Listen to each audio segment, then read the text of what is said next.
ማታነሳው ስራ በዝቶብኝ ነበር። እዚህ ድረስ መተክ ሳታገኘኝ ልትሄድ ነበር?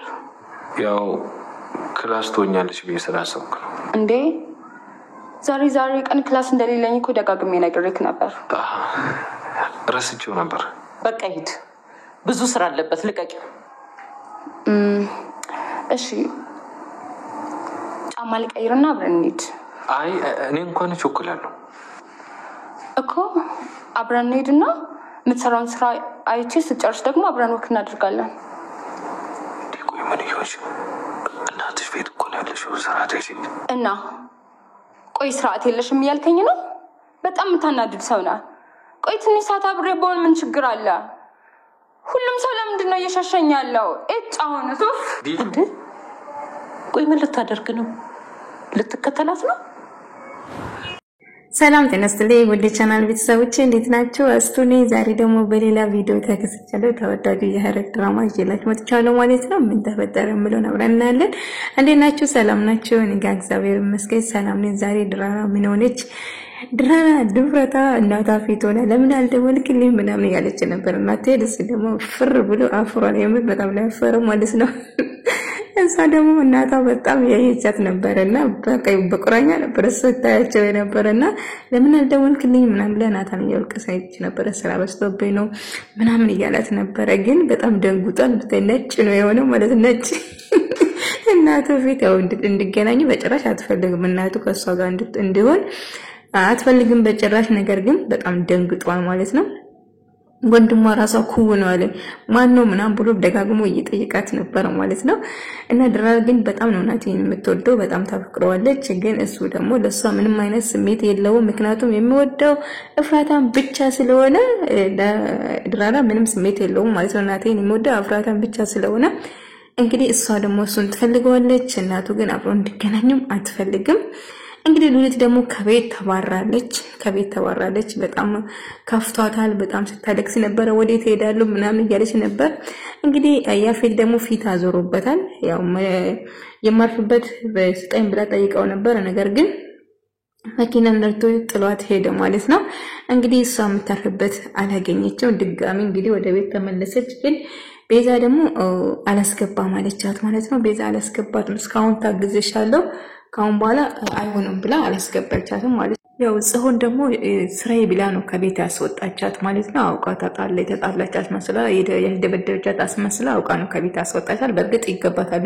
ሳንሳት ነው እንደውም አቃጣሪ ነች። ቤት የተፈጠረውን ነገር ሄዳ ለአፌት ነው የምትነግረው። ስለዚህ ይገባታል ማለት ነው። ስለዚህ አውቃ ነው ከቤት ያስወጣቻት። እንግዲህ አሁን ቤት ወዴት ሄዳለሁ በቃ ተመልሻለሁ መልሽኝ ብላ ቤዛን እየለመነቻት ነበር። ቤዛ ግን በፍጹም ወዛት ትመለሽም አለቻት። ከዛ ቤዛን ማስፈራራት ጀመረች። ደግሞ ቤዛን የምታስፈራራ የጽን አባት መሞታን ለጽ ነግራታለሁ ምናምን ብላ ደውላ እያስፈራራቻት ነበር። ቤዛ ጽ ያለች እየሮጠች ፎቅ ወጣች ማለት ነው። እየሮጠች ፎቅ ስትወጣ ሉሊት ደግሞ ደውላ ለጽዮን ነግራታለች ማለት ነው። ነገር ግን በጣም ደንግጣ ነበር። በጣም ኩውላ ነበር ማለት ነው።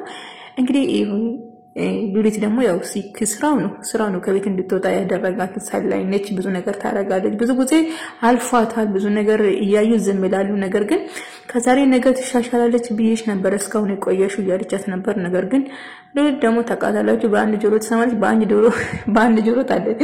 በአንድ ጆሮ ታስወጣዋለች ማለት ነው። እና በጣም እንትን ብላ ነበርና ቤዛ በጣም ተናዳ ነበርና ከዛ በቃ አይሆንም ምናምን ነው። ከዛ ስትናደድ ደግሞ ሉሊት ማለት ነው ለጽዮን ደውላለት አባትሽ ሞቷል ምናምን ብላ ተረዳታለች ማለት ነው። ከዛ ደግሞ በጭራሽ አላመነቻትም። በጣም ደንግጣ፣ ምክንያቱም ሁሉም ሰው ደብቋት ነበር። እስካሁን የአባቴ ሞት እስካሁን ለምን ደበቃችሁ እያለች በጣም በለቅሶና በጭዋት ነበር ስትቀውጥ የነበረው ማለት ነው። ደግሞ እውነት ነው። ለምንድን ነው እስካሁን የአባቴ ሞት የደበቃችሁ ብላ ነበረ ስታለቅስ ስትቀውጥ የነበረው ማለት ነው። እና ያፌት ደግሞ እንግዲህ የእፍራታን ልጅ ለማስወለድ ሌላ እቅድ ጀምሯል። አሁን አልተሳካለትም። ሌላ እቅድ ደግሞ ጀምሯል ማለት ነው። እንግዲህ ናቴል ደግሞ እፍራታ እርጉዝ እንደሆነችና የሱ ልጅ እንደረገዘች ይሰማል ማለት ነው።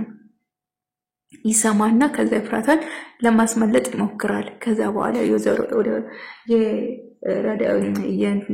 ማንስማ አያዝልኝም የሱስን ደግሞ እና ደግሞ እሷ ደግሞ አይሆንም እንደዛ ነገር ውስጥ አትገባ እያለች ትጮህበት ነበር። ናታን እንዳትገለው እንዳትጎዳ እያለች ነበር። ነገር ግን እሷን ካልገደልኩ ያፌትን እያለ እየጮህ ነበረ። ምክንያቱም የገዛ ልጁ ነው ያረከሰችው ኤፍራታ የሱ ልጅ መሆኑ ሰማ። ዶክተሩም እንድነግረው ነበረ፣ ግን ቀድሞ ደግሞ ያፌት ዶክተሩን ገደለው እንጂ እንድነገረው ፈልጋ ነበር። ኤፍራታ እንድሰማ ወይም ደግሞ እንዲያውቅ ፈልጋ ነበር። ግን ያው ዶክተሩ እንዳይነግረው ቶሎ ገድሎታል እና ያፌት ማለት ነው። ሰው ያፌት ኤፍራታ እርጉዝ እንደሆነ ናቴል በጭራሽ ማወቅ እንደሌለበት ነው ለሉሊትም የነገራት ማለት ነው። ሉሊት ደግሞ እንግዲህ ወሬ መያዝ አትችልም፣ ለናቴል ትነግረዋለች ማለት ነው። ከዛ እንደዚህ በማስፈራራት ትገባለች። ከታ ወደ ቤት ትመለሳለች።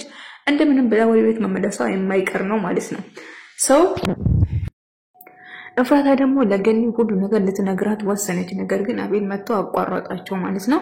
እንግዲህ ኤፍራታ የናቴል ልጅ እርጉዝ እንደሆነችና እርጉዝ መሆኗን ገኒ አታውቅም። ይሄንን ለመናገር ልትነግራት ስትል መጣበት ማለት ነው። ካውካው አቤል ማለት ነው። ካውካው እያለ ነው። ካውካው አቤል የሆነች ካውካው ይስማት ጀነታል ኤፍራታ ስለማይበሽቃት ብቻ በዛ ጠንቻለሁ። ኤፍራታን እጅግ በጣም አድርጌ ነው የምወዳትና ስለዚህ እሷ ሁሉ ነገር ለገኒ ልትነግራት ነበር በቃ ያለውን ነገርና የናቴል ልጅ እርጉዝ እንደሆነችና እንደምንም ሰጡር እንደሆነች ገኒ ስለማታውቅ እሱ ልትነግራት ነበር። ከዛ እሷ ለመናገር ስትል እሱ ደግሞ ከው ብሎ መጣ ማለት ነው። ከዛ እናትና ልጅ ምስጢር ያወሩ እንዴ ለምን እኔስ መጣ ዝም ትላላችሁ አታወሩም እንዴ እያለ ሳበሽቃቸው ነበር። ገኒ እየሳቀች ቆይ ግን ይሄ ምን አስቃታል? ወዶ አይስቁም የሚባለው ተረት እኮ እንደዛ ነው እያለች ስትስቅ ነበር ገኒ ማለት ነው። እና እንግዲህ ያፌት ደግሞ ሌላ እቅድ እያቀደ ነው። እንግዲህ ያው ለኤፍራታ ሌላ መድኃኒት ፍለጋ ላይ ነው ያለ። እንግዲህ የኤፍራታ ልጅ ምን ይሆናል ፈጣሪ ጠብቆ ነው ሌላ ምን እላለውና መጨረሻውን ብቻ ያሳምር ብያለሁ።